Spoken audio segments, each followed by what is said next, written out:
Ladies and gentlemen, let's welcome Yvette Cameron, the co-founder and EVP of Ecosystem at Velocity Career Labs, the innovative technology organization behind the Velocity Network Foundation.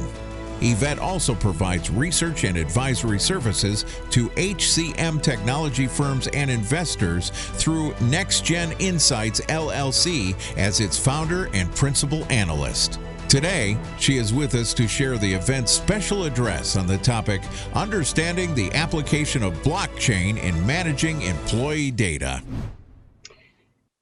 So good morning, everybody, and thanks for joining. I'm super happy to be talking to you today about the application of blockchain in managing employee data. And you know, it's really interesting that for all of the advances that we've made in technology and that we continue to make, so many things are still handled the way they were literally hundreds of years ago. The process of background checks requires filling out a lot of paperwork, a lot of manual process to go and check previous employers, etc. And yet it's not meeting and keeping pace with our needs today. You think about the healthcare workers who, in this pandemic situation that we have today, the need for healthcare workers getting rapidly to work is more pronounced than ever. And yet before healthcare workers can make it into the acute care or the long-term care facility, they need to go through validation checks. They need to make sure that their immunizations are up to date. And that process can literally take days in which patients are not being served. Now, students today in high school, you know, they may not be thinking about their careers of the future, but it's unfortunate that if we continue the processes we have today, when they leave high school and they go into college, again, the process for them in finding new opportunities for work will involve a lot of repetitive processes to validate their credentials, validate the learning that they've achieved in school, the skills that the courses in their classes are driving. We need to find a better way. Fortunately, there is a better way on the horizon. Over the last 5-7 years, we have seen a significant investment in the concept of self-sovereign digital credentials. Today's labor market is characterized by a series of silos of information. We have our HCM systems at each of our employers. Our government has their own technologies. When we go and we take learning online, there's yet another copy of some aspects of my identity and the training that I've taken. And the challenge is that all of this information that describes me and my capabilities and my ability to get to better work and better education opportunities are spread out across a series of disparate systems. Well, over the last 5 to 7 years, there's been quite a significant investment in this concept of self-sovereign identity. And that's essentially a concept where I am at the center of my data, that rather than having replications of my information in many different systems, that information surrounds me and I'm able to bring to myself information about my education and my work experience, information about my social activity or health insurance, information about government, and even consumer spending habits. This concept of self-sovereign identity is definitely on the rise, and it's made possible by the concept of blockchain technology. At the highest level, the concept of self-sovereign identity is about bringing information about me into a digital wallet. So organizations such as schools and employers and government institutions and online learning and various sources that have information about me are able to issue credentials of all types to me within my digital wallet. And at the same time that they are issuing those credentials to me, they are anchoring them in this new blockchain technology. And I'll get to the details of that in just a moment. Now, as I'm accumulating my digital credentials, I then have complete control over that information. I control what comes into my wallet. I control who I share it with, how long that organization can use my data, and for what purpose. I'm even able to manage the full backup of that data in my standard household backup. It is fully 100% self-sovereign, under my full control. And again, all of this is managed through the leverage of new blockchain technology. As information is shared with me and as I share it out, it's validated against this blockchain technology so that those who are receiving my credentials understand that it hasn't been tampered with, that it hasn't been faked or modified. And what this looks like is, again, a digital wallet. Now, we're used to digital wallets. We use them for payment systems today. How many of you take your phone and you take it and you pay for your Starbucks or other purchases using Apple Pay or other wallets? The same concept can apply to those credentials that define who you are as an individual, with your career history and other elements. So whether it's your core identity of your driver's license, your passport information, your school, your records, your education, all of that can be with you, safe and secure in your digital wallet. And blockchain is a technology that makes this happen. Blockchain essentially is a shift from the centralized databases that we use today across all of HCM, those SaaS cloud-based or databases, but all the data is centralized and housed. Instead, with blockchain, it's about having a decentralized network, a series of computers, of networks, where a copy of every transaction is kept on that network. No single entity controls the data. There is no centralized administrator. There's no centralized storage. The data is replicated across a distributed network. The transactions are cryptographically secured across that network using hashtags and other technologies. And the result is that a copy of all the transactions that are happening, whether they're in healthcare or human resources or financials or other areas, are kept across this entire network. And so should anybody try to make a change and insert a false record or modify a particular record, unless the entire network agrees to that one change will not be accepted. This is how we keep it secure, how we keep it safe from hacking. So ultimately, blockchain is the technology that returns trust to the processes that we have. And it's a great opportunity, especially in the area of human capital management. Now, I've got some stats here very quickly for you. You heard at the start, blockchain investments have increased significantly. There are many startups in this space. Gartner predicts that while blockchain will help us improve data quality, because individuals have control now over their data, they can also say, you know what, it's time for me to take that data back. I own that data. I've given it to you for a particular reason, and now I want to take it back. So there are potential risks to the amount and the availability of data in your systems if the data that is there is of a much higher quality. So the drivers for all of this investment have been significant. The fourth industrial revolution has been fueling a very frantic labor market now for many years, and the need for upskilling and reskilling has been significant. It's very interesting that while we've talked for years about the war for talent and the war for skills, now it's actually becoming a war for jobs. Just since due to COVID, between February and August of this year, in the United States, we lost over 11 million jobs. And so now not only do we need to ensure that we're constantly upskilling, but we need to also ensure that we're defining the jobs that we do have in the best way possible to ensure the best matching of skills and capabilities to the needs of the organizations. And of course, that's really hard when we don't even know what our future needs in our organizations are going to be.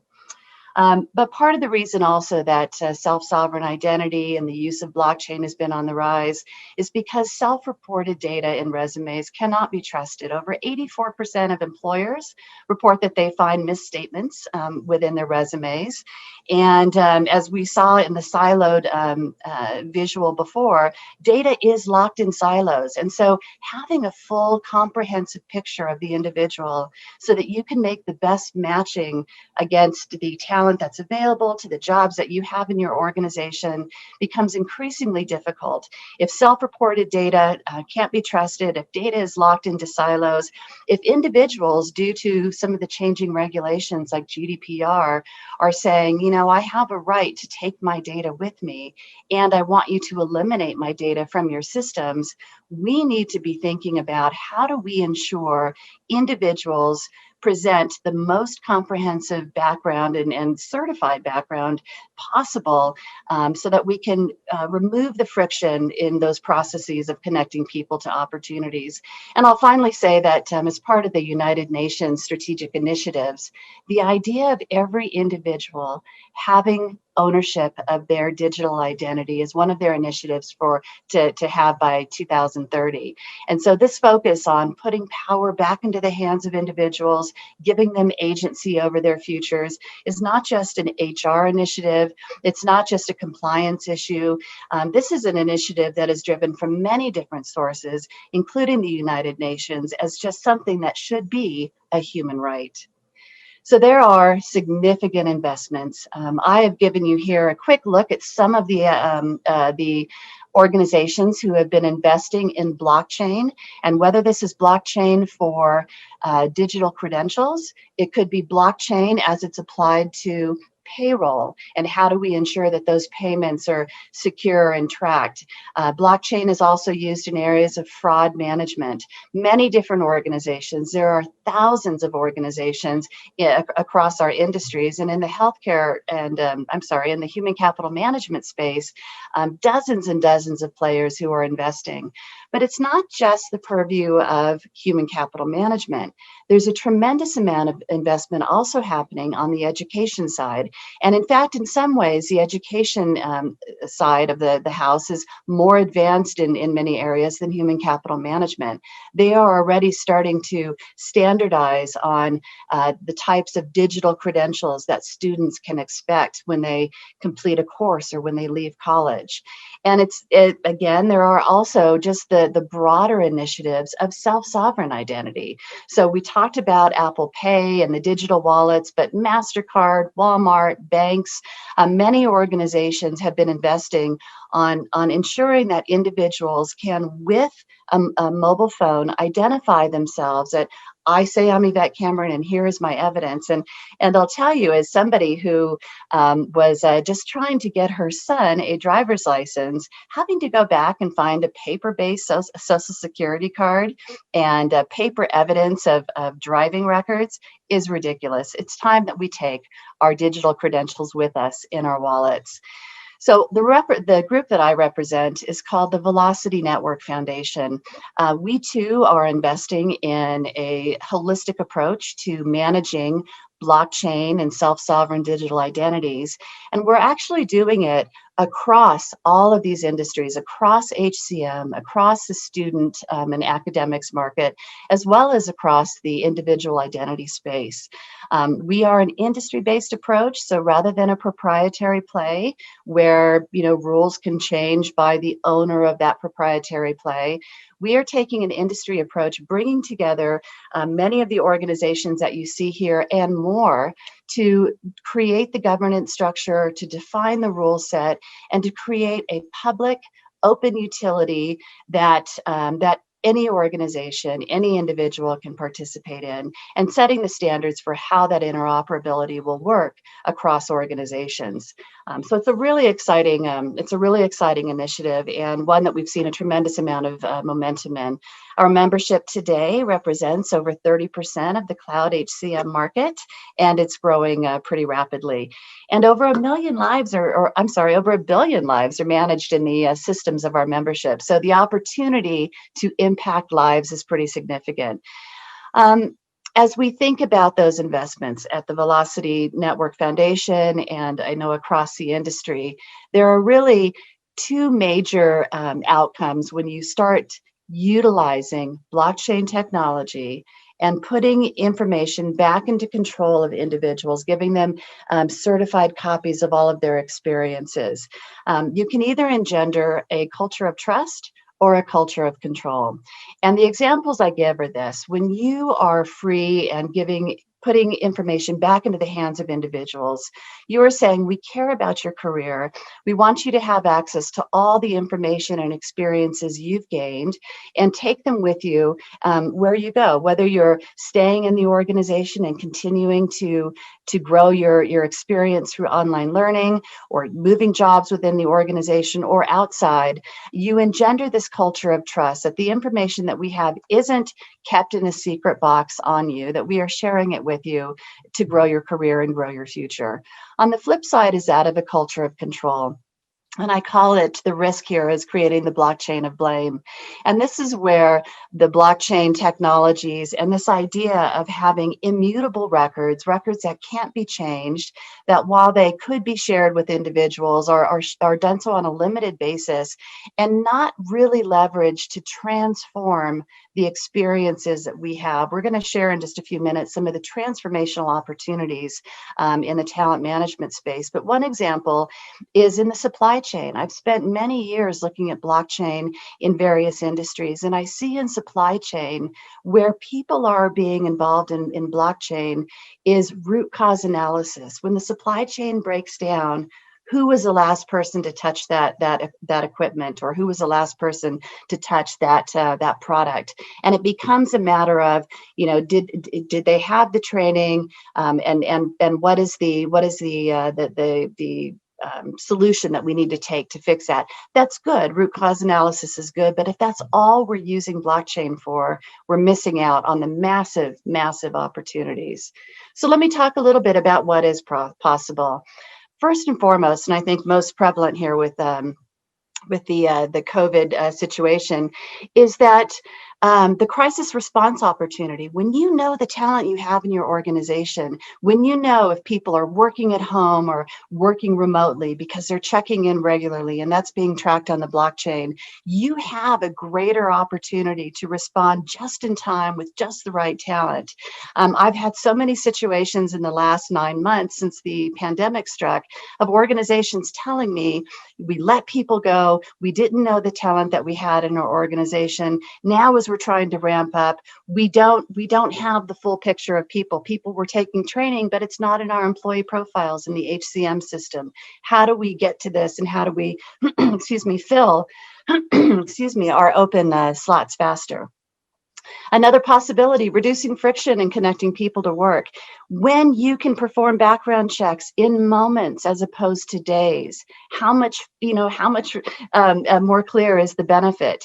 The ability for individuals on their digital wallets to apply with their digital credentials that are pre-validated. As an employer that this information is good, is trusted. You can get them to work faster. Talent marketplaces are also emerging across many of our technology platforms. And now imagine the matching and the better AI results when individuals are bringing experiences from their gig work, from their online learning, certified experiences from their previous employers. It's a much richer profile that you can use in your matching algorithms. And so, as I said, blockchain is actually being used throughout the enterprise, and we're seeing it today starting to really emerge in human capital management. And I believe in 2021, we're going to see a significant burst on the market. But there are many, many use cases for blockchain technology to ensure the veracity of data and to improve processes. So some of the examples here, as I've mentioned, in payroll, we're starting to see use cases where payments are checked against, work is checked against a smart contract. Once the terms have been completed and managed through machine learning, the payments are automatically made and anchored to the blockchain, so that again it's proven and immutable. Fraud management, loyalty and rewards, talent mobility. There are many, many use cases out there. There is again, there are dozens of initiatives out in the marketplace, and in the next few years, we're going to see a significant rise in adoption.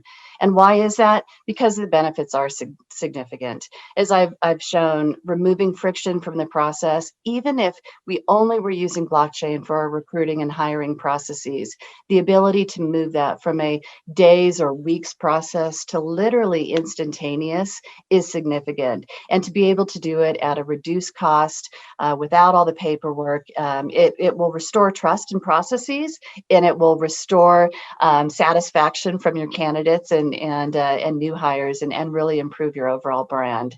It also reduces the risks of errors in your data. Again, as the data that you're bringing in is validated and certified, potential downstream issues with bad data are mitigated. There are new business opportunities. We're finding, and maybe you would be surprised, but we're finding that background check vendors themselves are investing in blockchain technology. They realize that the market is changing, and now they are using blockchain and new transformative processes and creating entirely new business models. And that opportunity exists for all of us. For individuals, the benefits are significant as well. I would love to have all of my credentials in a digital wallet that I take with me, so that as I apply for loans, as I apply for new gig opportunities, as I'm just updating my driver's license, to be able to validate who I am with my digital phone, from a job opportunity perspective, to be able with the click of a button to share my credentials and know that they are trusted, and also to be able to continuously update my digital wallet. So as I'm taking new learning, as I receive an achievement or a new badge, to be able to store that and have it here immutably in my phone. And no matter what happens to organizations, we find that many organizations have closed down now during the pandemic. And so understanding and validating somebody's work in those closed down organizations obviously is impossible, if not very difficult. Imagine the power you have when you've got your verified digital credentials with you at all times in your mobile device. Faster time to work, faster time to learning. And as we said, from the UN perspective, owning your personal identity, it should be a human right.